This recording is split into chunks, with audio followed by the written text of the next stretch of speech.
정치권 이슈를 키워드로 짚어보겠습니다. 오늘은 최수영 시사평론가, 조기현 민주당 법률위 부위원장 두 분을 모셨습니다. 어서 오세요. 먼저 첫 번째 키워드 영상으로 보겠습니다. 1월 마지막 날 기자들과 회견 자리를 마련한 이재명 대표는 윤석열 정권의 독단과 무능으로 대한민국이 무너지고 있다고 지적했습니다. 지난 2년간 윤석열 정부는 주권자인 국민의 뜻을 무시한 채 정적 죽이기에만 올인했습니다. 이 정치 테러가 개인에 의해서 벌어진 일이라고 생각하지 않습니다. 정 집단들의 욕망에 따른 결과입니다.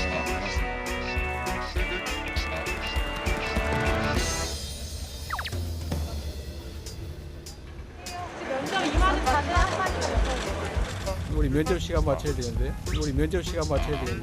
아직 좀 남았습니다. 왜 국회의원이 돼야 되는지를 우리 공관위원들께 잘 설명드리고 좋은 평가를 받을 수 있도록 최선을 다하겠습니다. 비밀입니다. 대표님 혹시 그 원희룡 장관도 이번에 그 대안을 출마하겠다고 선언했는데 그 승리 확실하실까요?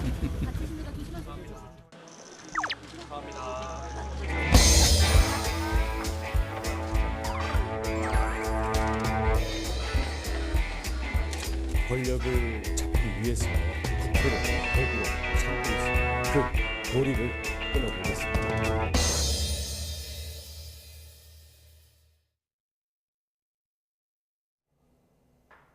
네, 명룡대전이 현실화되는 걸까요?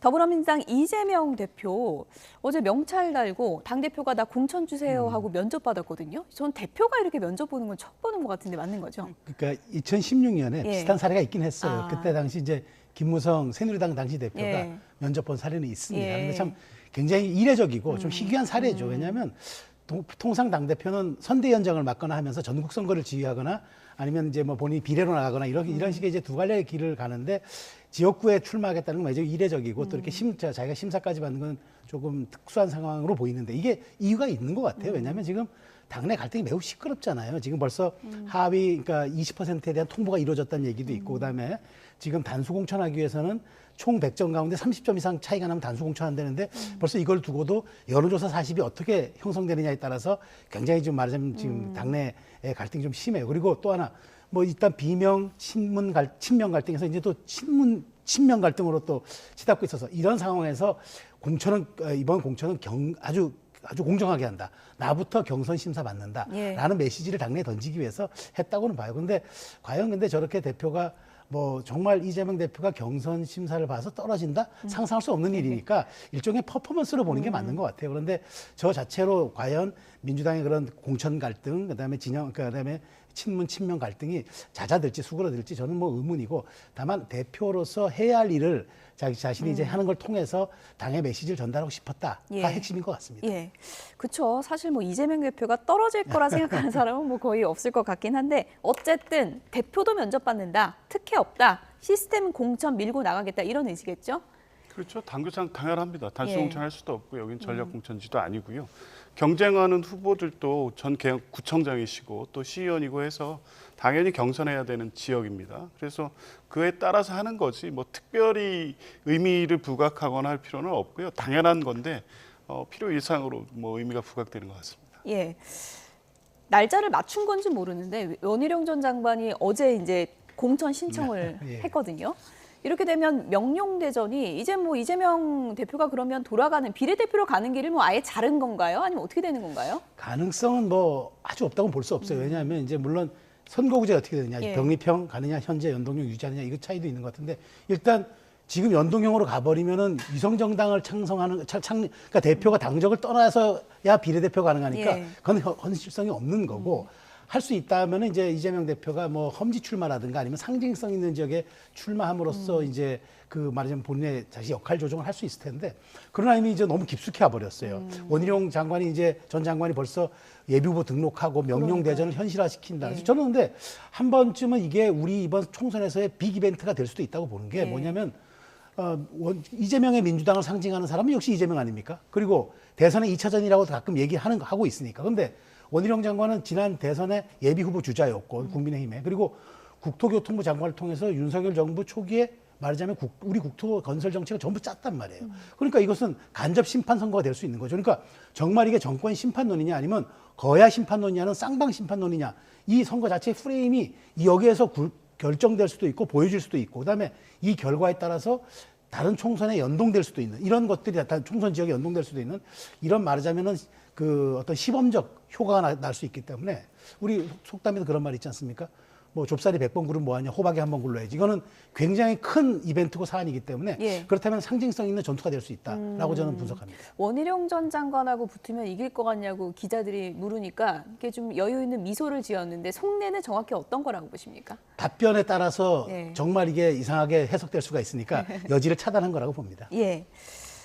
어제 그래서 이재명 대표 기자회견 얘기로 넘어가 보면 이 이재명 대표가 뭐 비례로 가느냐 어디로 가느냐와 연관돼 있는 그 비례제도 관련해서 기자들이 이제 질문을 했습니다. 지금 선거가 70일도 안 남은 시점인데 애매모호한 답변, 그러니까 답변을 좀 뒤로 밀었는데요. 왜 그런 걸까요?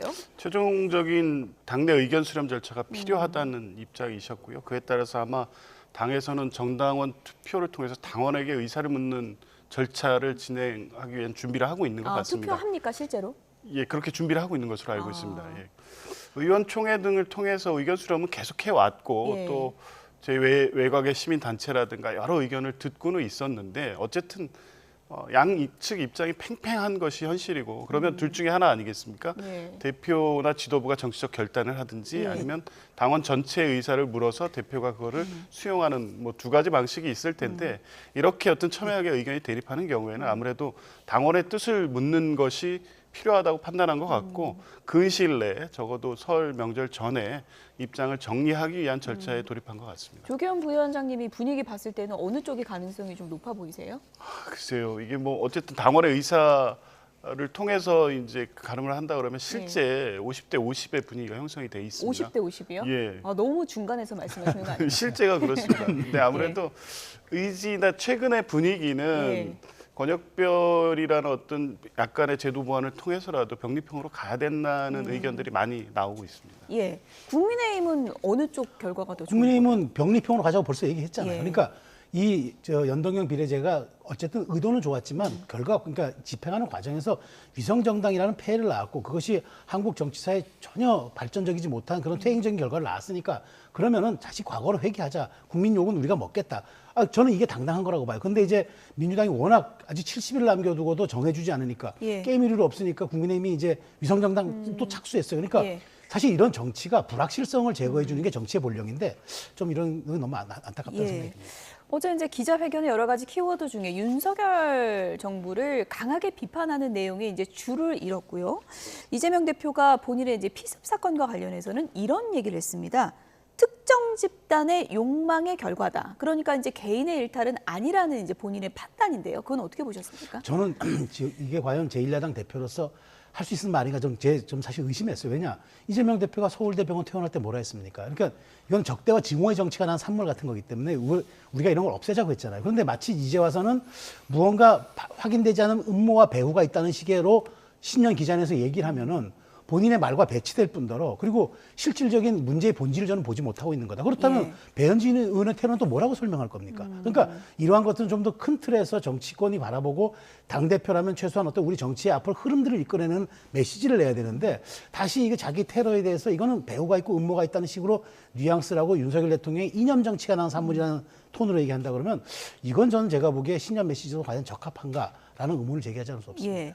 그럼 배현진 의원 사건도 야권의 욕망 탓이냐 한동훈 비대위원장이 이렇게 받아치기도 했는데 이재명 대표가 퇴원 메시지로 내는 화합의 키워드랑은 안 맞는 얘기 아니냐 이런 지적이 있거든요. 정치인에 대한 테러 자체의 본질적 원인이 정치에 대한 증오, 혐오의 정서가 바탕에 깔려 있다는 건 공통됩니다만 과거에 뭐 박근혜 전 대통령에 대한 테러라든가 송영길 대표 또 최근에 이어진 이재명 대표 또 배현진 의원에 대한 것을 모두 동일한 원인으로 보기에는 약간 차이는 있습니다. 특히 이재명 대표에 대한 사건은 정치적 배경이 분명해 보였고요. 살인을 의도하고 1년 동안 준비한 사건입니다. 그리고 소위 말하는 변명문을 통해서 아직 공개되지는 않았습니다만 일부 보도된 내용만 보더라도 정치적 의사가 분명했던 것이고 그 배경에 어제 이재명 대표가 설명한 내용들 특히 최근에 어떤 정치 상황이 반영이 돼 있다는 것도 분명하기 때문에 동일하게 보고 동일하게 그저 그냥 막연하게 양비론적으로나 아니면 추상적으로 화합의 정치, 증오의 정치를 청산하자까지는 좋은데 그러면 예. 원인을 근본적으로 개선하기 위해서는 이 사건이 왜 발생했는지에 대한 조사가 필요한 건데 그런 부분에 대해서는 사실은 이 사건 자체에 대한 수사가 미진한 부분도 있었고요. 변명문 등 이 범행의 동기에 대해서 확인되지 않은 부분도 있었고요. 여러 예. 가지 문제들이 있었기 뭐 때문에 이념 전쟁을 벌인 거다. 이 현 정부에서 그런 것도 배경이 됐다. 이렇게 또 지적하기도 했더라고요. 실제 범인이 범행의 동기로 밝히고 있는 내용에 인협적 내용이 포함되어 있었고 사실 이 정부 2년 동안 얘기했던 내용과 일맥상통하는 부분도 있었거든요. 예. 충분히 이 범행의 동기 또 살인의 어떤 고의를 갖기까지 그 영향을 미치지 않았다고 보기는 어렵죠. 어떻게 보면 이재명 대표 이런 메시지가 좀 지지층을 결집하고 총선 국면에서 이 피습 사건의 그런 배경이 되는 부분들을 본격적으로 이슈로 가져가겠다 이런 의지일까요? 그렇죠. 재점화하겠다는 예. 의도를 분명히 드러낸 거죠. 왜냐하면 신년 기자회견 정말 해야 할 선거구제 개편 이런 데 대해서는 얘기 안 하고 본인이 피습당했던 이것을 테러 혹은 민주주의 뭐 여기에 대한 어떤 상당한 이제 위중한 사건으로 부각시키면서 일단 지지층을 결집하겠죠. 그다음에 이번 총선을 그런 배후가 있는 정권이 이번 정권이니까 말하자면 심판해달라는 식으로 또 한 당이 발전해 나갈 수도 있는 거잖아요. 예. 그러니까 이런 점은 저는 근데 이렇게 봅니다. 한동훈 위원장은 국민의힘에서 지금 새롭게 꺼내든 게 정치개혁 시대교체 이런 예. 새로운 시대 정신을 꺼내들었는데 이재명 대표는 뭐 쉽게 말해서 검사 독재를 없애달라 혹은 이 말하자면 정치 테러가 나에 대한 어떤 정말 그것도 그 말하자면 아주 그 공격한 거다라는 식으로 이렇게 얘기한다 그러면은 새로운 시대 정신이 아니잖아요. 그러니까 민주당은 도대체 어떤 걸 갖고 국민한테 상품을 내놓을 건지 이런 거에 대해서 저는 이재명 대표가 큰 흐름을 놓치고 있다고 저는 봅니다. 예, 또 하나 강조한 부분은 지금 운동권 청산이 문제가 아니라 검사 독재가 문제다. 이렇게 수위 높게 비판을 했습니다. 얘기를 좀 들어보시죠. 운동권 청산이니 뭐 자객 공천 이런 얘기들이 있는 것 같은데 사실 지금 청산해야 될 가장 중요한 과제는 검사 독재입니다. 남의 눈에 티보다는 자기 눈에 들보를 먼저 보도록 노력할 필요가 있다는 생각을 언제나 하고 있습니다. 아무 말이나 막 하시는 것 같은데. 검찰 독재? 검사 독재? 그럼 글쎄요. 그러면 민주당에서는 이성윤도 나오고 신성식도 나온다고 하잖아요. 그럼 그 사람들이 독재를 한다는 뜻입니까? 제가 한번 물어보고 싶어요. 첫째, 법카 본인이 쓴 거 맞습니까? 둘째, 만약에 민주당의 어떤 후보, 예비 후보자가 기업이든 국가든 법카를 자기 샴푸 사고 초밥 사 먹고 자기 와이프한테 주고 이렇게 쓴 게 드러났다. 그런 게 걸렸다. 그러면 공천할 겁니까? 셋째, 이런 질문 안 받고 도망다니는 거 부끄럽지 않습니까? 네, 한동훈 위원장 강하게 반발하는 목소리까지 같이 전해드렸는데 검사 독재면 이성윤, 신성식도 나온다는데 그건 어떻게 보는 거냐 이렇게 또 받아쳤거든요. 적절한 비유인지 싶습니다. 어쨌든 지금 현재 대통령 검찰총장이셨던 윤석열 대통령이 대통령으로 바로 가셨습니다. 예. 그리고 현 여당의 대표는 아주 비정상적인 절차를 통해서 전 법무부 장관 또 대통령의 측근이 한동훈 위원장이 지금 여당의 대표가 돼 있습니다. 그리고 정부 주요 요직에 소위 말하는 윤석열 사단이라는 검찰 주요 인사들이 곳곳에 배치가 돼 있습니다. 예. 그래서 정치를 1년 반 동안 잘해왔고 국민에게 좋은 평가를 갖고 있다면 문제 제기를 한다고 해도 국민이 이런 얘기에 뭐 동의할 리가 없겠죠. 그런데 1년 8개월 동안 사실 민생이나 안보나 굉장히 어려움에 처했고 국민들이 삶이 어려워진 건 사실 아닙니까? 안보적으로도 그렇고 경제적으로도 그렇고 이게 정부 운영을 잘했다면 검찰이 됐든 뭐 법원이 됐든 아니면 어떤 직종이 됐든 그것에 그 자체에 대한 비판할 문제는 아닙니다만 적어도 윤석열 정부 1년 8개월에 대한 평가에서 검사들이 득세하고 권력의 요직을 참여한 이 결과가 이렇다고 하면 이 부분은 어떻게 규정하겠습니까? 검찰 독재로 규정할 수밖에 없는 상황이고 초래한 것들이 대통령 본인의 정권의 주요 인사들이란 책임을 면하기는 어려운 상황입니다. 어쨌든 뭐 선거는 프레임 전쟁이라고 하는데 지금 한동훈 위원장이 운동권 청산을 강하게 내거니까 이재명 대표는 이것을 검사 독재로 맞서겠다 이런 것 같거든요. 저는 이재명 대표가 프레이밍 전쟁을 잘못한 것 같아요. 본질도 잘못 짚었어요. 왜냐하면 검사 대통령 나왔고 검사 출신 대통령 나왔고 검사 출신 비대위원장 나왔다고 그게 검사 독재입니까? 독재라 하면 최소한 권력자 한 명이 입법, 사법, 행정을 마음대로 주무르고 본인 의도대로 관철시키는 게 그게 독재입니다. 그러니까 독재라는 말을 쓴 것도 갖다 붙인 것도 적절하지 않았고 지금 우리 사회는 투명하게 다 분리되어 있는 사회인데 독재라는 말이 얼만큼 설득력을 가질지 의문이고 또 하나 제가 지적드리고 싶은 것은 그겁니다. 이재명 대표가 검찰 독재라는 거는 잘못 이해해야 되면요. 이건 정치적 이해 충돌에 비칠 수도 있습니다. 말하자면 지금 이재명 대표가 7개 사건에서 10개 혐의를 지금 재판받고 있는데 내가 재판장 일주일에 2-3번씩 가다 검사들하고 매일 접하는데 이 너무 힘들다. 그러나 이 검사 독재 좀 이번에 국민들 총선에서 표로 심판해달라라고 들릴 수도 있는 거예요. 그래서 이렇게 사적으로 프레이밍 될 수도 있는 이슈를 꺼내드는 거 저는 이게 패착이라고 봐요. 그래서 이재명 대표가 보다 큰 담론과 시대정신 그다음에 어제 꺼내든 것처럼 차라리 기본소득을 기본소득으로 확장시킬 것인가 이렇게 정책 이슈 파이팅을 하는 게 오히려 그게 붙어볼 지점이지 이런 식의 검사 독재를 하면 누가 수긍하겠습니까? 그래서 예. 저는 번지수 잘못 짚었다라고 생각합니다. 한동훈 위원장이 이렇게도 얘기했어요. 운동권 청산 이거 비판하던데 지금 정작 이재명 대표가 임종석 전 실장 공천 배제하려는 거 아니냐 이렇게 얘기를 했는데 실제로 당내에서 뭐 다선 운동권 공천 신청자들에 대해서는 좀 지역구로 옮긴다든지 공천 배제한다든지 그런 움직임이 좀 있는 겁니까? 공관위에서 여러 논의가 있을 텐데요. 다선 소위 말하는 586 운동권 출신들을 일률적으로 어떤 공천에서 전략지로 옮긴다든가 이렇게 논의되는 것은 아니고요. 예. 특정 지역과 특정 인물에 대한 고려나 검토는 있는 것으로는 알고 예를 들어 있습니다. 좀 부각되는 지역들이요? 예, 그렇습니다. 그러니까 이것이 뭐 지금 한동훈 위원장이 얘기하는 운동권 청산론 내지 이거가 맞닿아 있는 건 아니고요. 그게 어떻게 시대 정신이 될 수 있습니까? 운동권 청산론이 이미 뭐 한 2000년대 초반 선거부터 그러니까 586 지금 의원들이 최초 정치에 들어와서 한 10년 후 2012년 선거 때부터 계속 나왔던 얘기입니다. 예. 왜 청산해야 될지에 대한 어떤 문제 제기는 없이 물론 뭐 기득권화돼 있다고 하는데 지금 586 정치인들이 개별적으로 어떤 권력 행사를 하고 있습니까?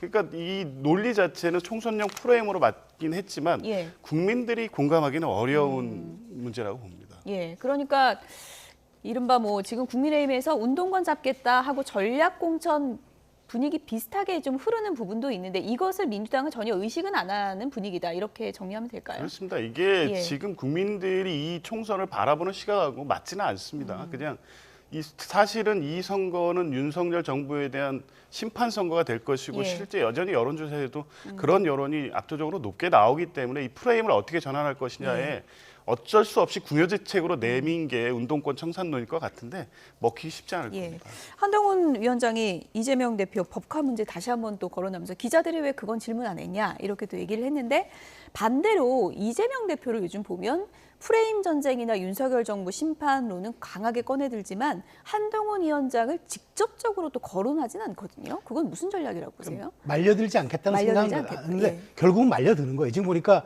이런 얘기들, 아까 검사 독재라든가 그다음에 이제 본인이 이제 말하자면은 유리한 질문에 열심히 답하고 아니면 동무서답하는 형태로 나가는데 저는 어쨌든 지금 이게 한동훈 위원장이 꺼내드는 이것이 지금 뭐 조 부위원장께서는 먹혀들지 않을 거라고 생각하지만 한동훈 위원장의 지점은 분명해요. 그러니까 고인물을 좀 청산하자. 우리 사회가 그동안 발전하지 못했던 건 운동권들에 대해서 우리가 존중 안 해준 게 아니다. 다만 그들이 20년 동안 해오면서 그동안 이제 많이 그 시대를 지체했으니까 우리가 이제 한 걸음 앞으로 나아가보자는 그런 얘기잖아요. 전 타당한 이슈라고 보고 이재명 대표가 여기에서 꺼내들 수 있는 프레이밍이 마땅하지 않으니까 검사 독재라든가 뭐 이런 식으로 얘기를 하는데 저는 어쨌든 이재명 대표가 거대 담론 같은 것을 꺼내들지 못하고 계속 수세적으로 가는 순간 저는 이재명의 사당화 혹은 이재명의 민주당이라는 틀에서 벗어나지 못할 겁니다. 예.